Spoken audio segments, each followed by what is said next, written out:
À la fête prénatale de mon frère, ma mère a brandi un acte de propriété encadré, un cadeau de notre part à tous. J'ai regardé de plus près. C'était l'appartement que j'avais intégralement payé. Mon père s'est penché vers moi. Tu as 30 jours pour quitter les lieux. J'ai souri. Un seul jour suffit. Au lever du soleil, une équipe de déménagement était en place. Les placards, disparus. Les installations, disparues. Le revêtement de sol arraché. J'ai même emporté la machine à laver et le sèche-linge que j'avais acheté. À 18h41, mon frère m'a envoyé un texto, c'est une blague. J'ai répondu, pas encore, mais la livraison de demain pourrait en être une. Tout a commencé avec un gâteau. Une de ces monstruosités en pâte à sucre qui ressemblait plus à une révélation de genre qui aurait explosé dans un magasin d'usine Tiffany's qu'à un véritable dessert. Il avait des rubans bleus, des perles comestibles et de petites chaussures en plastique en équilibre sur le dessus, comme la cerise sur un gâteau de mauvaise décision.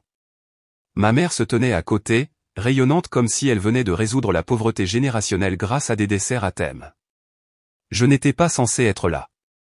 Techniquement, je n'étais même pas invité. J'ai obtenu l'adresse par mon cousin. Il me l'a envoyé avec un texto du genre « Ne tirez pas sur le messager », le genre de loyauté familiale qui pourrait vous faire expulser d'une île. Je me suis quand même présenté, et j'ai apporté un cadeau. Rien de grand, juste un hochet en argent vintage gravé aux initiales du bébé, emballé dans du papier de soie bleu marine et glissé dans une boîte que j'avais traversé la ville pour aller chercher. Ce n'était pas Tapa accent Graveleuil, mais ça avait une signification. Il s'est avéré qu'ils avaient prévu quelque chose de plus Tapa accent Graveleuil sans moi. Car juste avant les cupcakes et après que l'arche de ballon pastel se soit effondrée pour la 3e fois, ma mère a fait teinter son verre avec une fourchette et a dit qu'elle avait une annonce à faire. La famille, c'est tout, a-t-elle commencé, ce qui, si vous connaissez ma famille, est le code pour dire que quelqu'un est sur le point de se faire humilier. Souriez pour les caméras, s'il vous plaît. Elle a brandi un cadre doré, de mauvais goût, avec juste assez de poids pour paraître sérieux. À l'intérieur, un acte de propriété. Ceci, dit-elle fièrement, est un cadeau de notre part à tous aux nouveaux parents, l'appartement. Il est à eux maintenant, entièrement payé. Applaudissements. Mon frère a souri. Sa petite amie a essuyé une larme.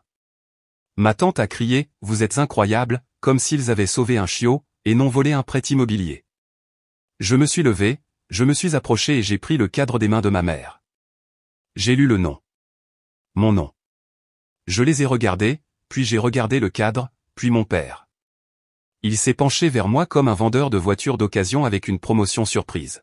« Tu as 30 jours pour quitter les lieux », a-t-il chuchoté. J'ai souri. Un seul jour suffit. J'ai rendu le cadre, j'ai hoché la tête à personne en particulier, et je suis sorti. Silence.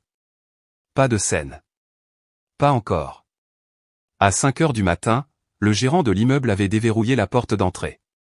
À 7 heures du matin, l'équipe de déménagement était en place. À 9h30, tout ce qu'ils avaient apporté dans cet appartement avait disparu. Le revêtement de sol qu'ils avaient payé a été arraché. Le berceau, les rideaux, la commode Ikea aux pieds inégaux, tout a été mis en boîte. Même ce panneau mural d'Etsy qui disait « Notre petit nid » a été décollé et jeté. Je n'ai pas touché à ce qui était à moi. J'ai simplement effacé ce qui ne l'était pas. À 11 heures du matin, cela ne ressemblait plus à leur maison. Cela ressemblait à la mienne. À 18h41, mon frère m'a envoyé un texto, « C'est une blague ». J'ai répondu, pas encore, mais la livraison de demain pourrait en être une. L'appartement n'a jamais fait partie du plan. Pas pour moi. Pas pour eux. Je l'ai acheté en 2020. Petit, calme, 2 chambres, à distance de marche de mon travail. Bonne lumière dans la cuisine. Je n'ai jamais rien posté à ce sujet. Jamais invité personne. C'était à moi. C'était tout l'intérêt. Puis est arrivé mon frère. Au début, c'était temporaire, juste le temps que nous trouvions quelque chose.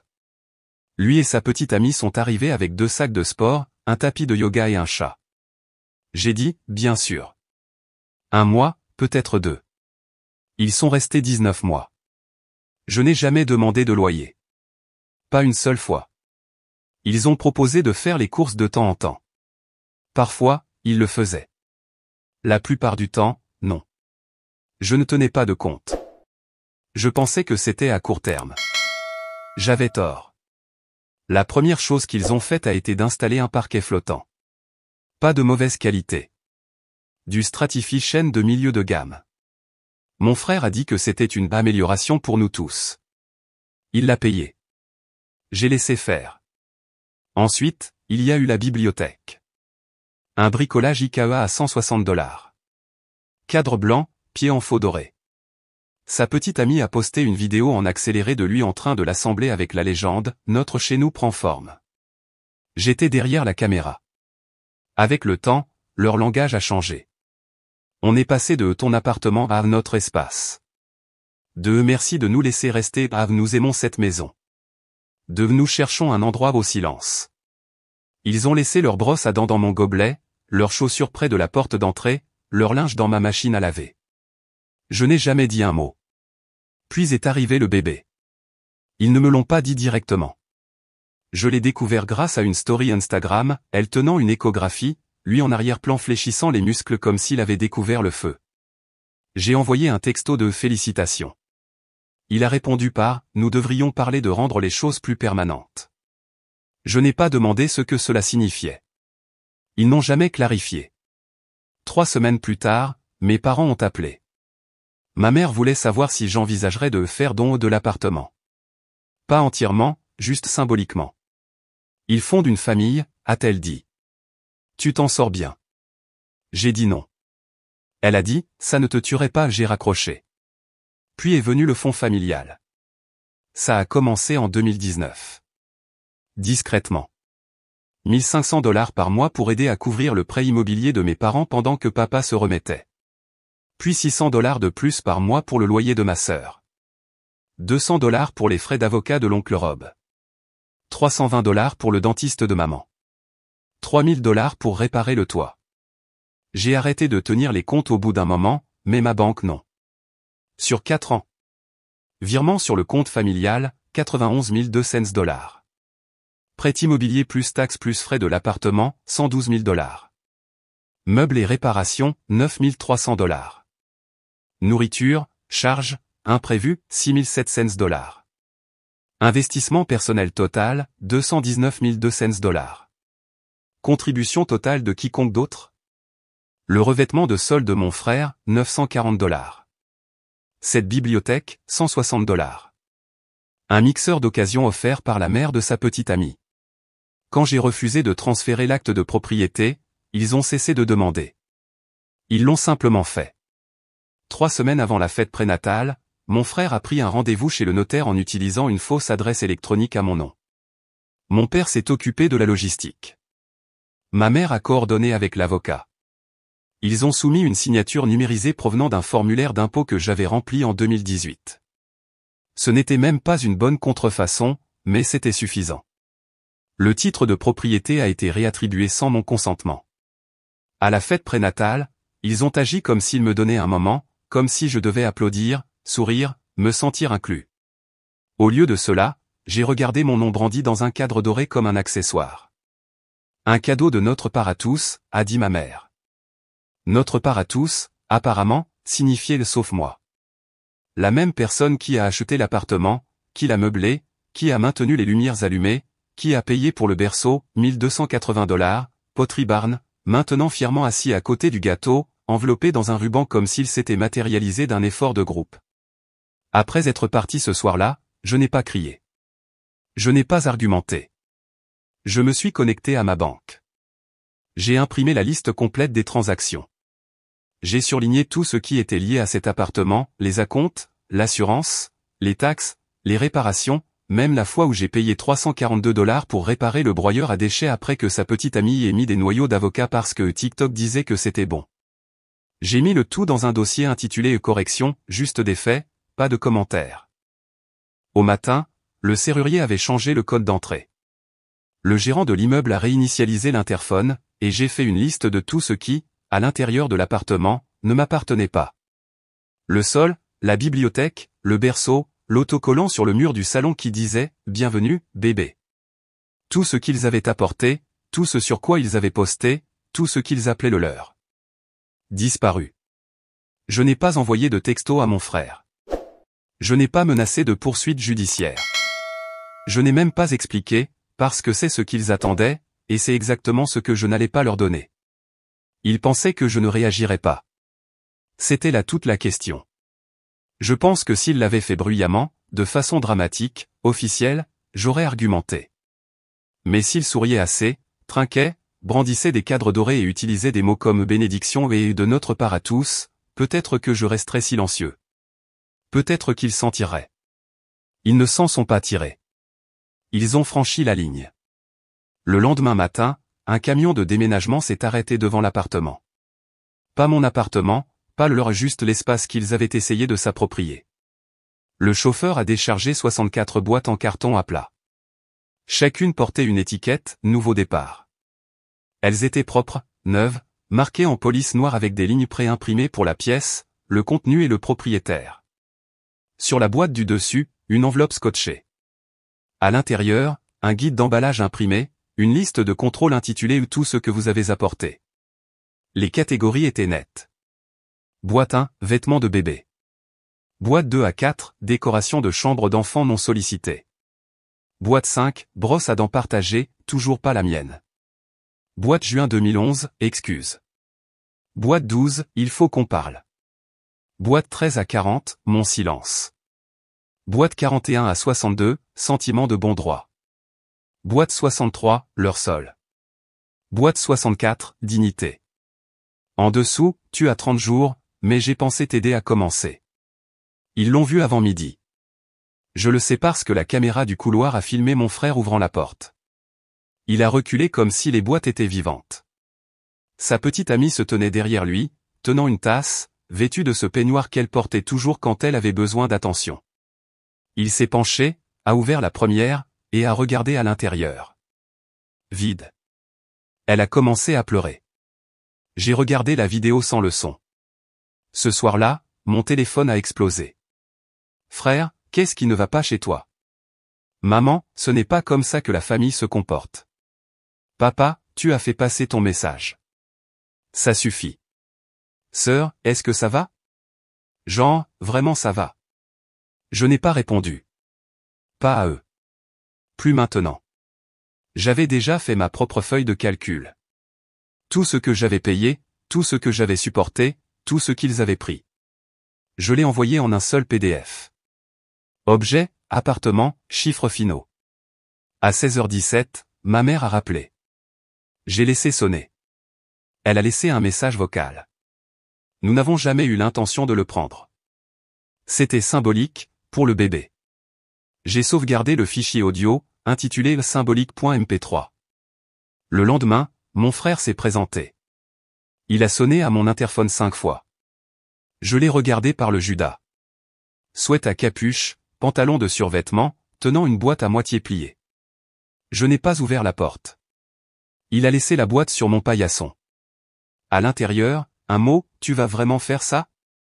Après tout ce qu'on a vécu? Je l'ai laissé là jusqu'à ce qu'il pleuve. Ce week-end-là, je leur ai fait livrer le sol qu'ils avaient installé. Chaque planche, chaque vis, chaque bande de sous-couche. J'ai étiqueté la boîte, techniquement à vous, récupérer. Inclus, des flocons d'emballage, un reçu, payé par lui, $940, et un mot, reconstruire est plus facile avec vos propres matériaux.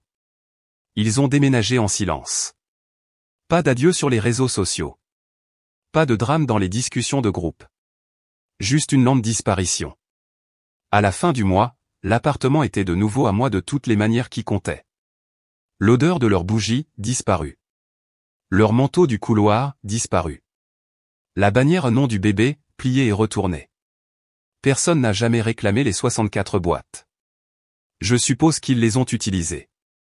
Un mois plus tard, ma mère m'a envoyé un courriel de groupe. Objet, réconciliation familiale. Il y avait des puces. Ne laissons pas l'argent nous séparer. Cela peut encore être une victoire pour tout le monde. Le pardon est un cadeau. Souviens-toi de qui était là quand tu avais besoin d'aide. Je n'ai pas répondu, mais je me le suis transféré avec un nouvel objet, revalorisation de l'image familiale. Puis je l'ai archivé. L'appartement est calme maintenant. Certains soirs, j'éteins les lumières et j'écoute simplement. On peut encore entendre les fantômes de leurs projets résonner dans les murs. Mais les fantômes sont plus silencieux que les gens et plus faciles à chasser. Ils ont essayé d'être bruyants. Puis ils ont essayé d'être silencieux. Puis ils ont essayé d'être dociles. Ça a commencé par un texto de ma sœur. Remettons juste les compteurs à zéro. Pas de drame.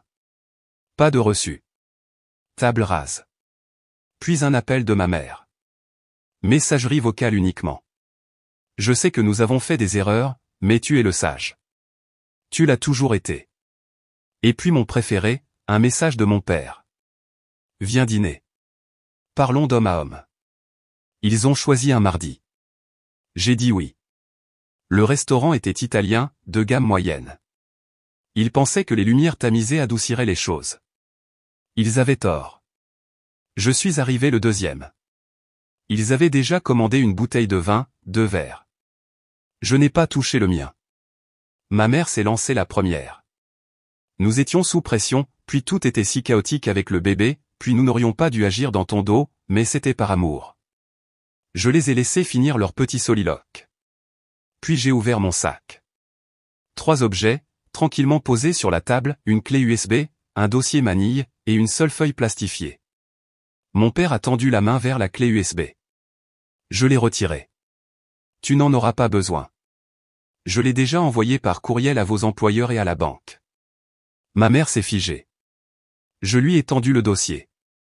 À l'intérieur, une résiliation notariée de tous les comptes co-signés, un avis légal révoquant la procuration, et une lettre complémentaire mettant fin à mes contributions mensuelles. Sans fanfare, juste des documents. J'ai regardé ma sœur. Tu n'es plus sur le plan d'assurance. Effective depuis la semaine dernière. Elle a cligné des yeux 2 fois, puis a essayé de sourire. Ce n'est pas grave. Je vais trouver une solution. J'ai hoché la tête. Tu la trouveras. Mon frère ne s'est pas présenté, mais je lui ai envoyé son propre dossier par coursier. À l'intérieur, une facture pour l'utilisation de la propriété, une feuille de calcul détaillée des dommages, et un code QR vers un dossier Dropbox intitulé « Ressources pour commencer ». À l'intérieur du dossier, des modèles de CV, des exemples de lettres de motivation, un faux profil LinkedIn, et un court tutoriel sur comment postuler à des emplois quand la belle vie se termine. Ce samedi-là, j'ai organisé un pique-nique. Pas pour la famille, pour mon ex-famille. Table de parc, gobelet en plastique, badge avec prénom et titre de poste. Sauf que personne n'avait de titre de poste, alors j'en ai apporté en plus. Chaque badge disait « Disponible ». Demandez-moi mes compétences.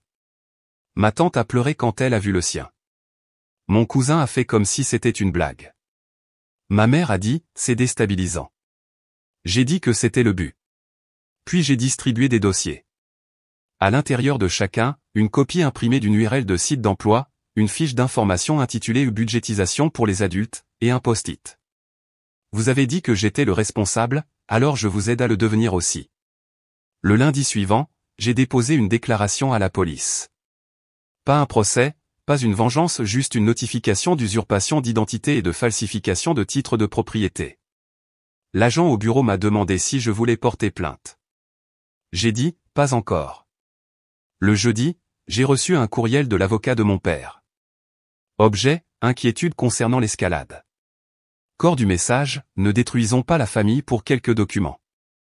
Nous pouvons régler cela sans implication légale. Ce n'est pas ce que votre mère veut. J'ai répondu par 2 lignes. Vous vouliez une vie sans moi. Laissez-moi vous montrer à quoi cela ressemble vraiment.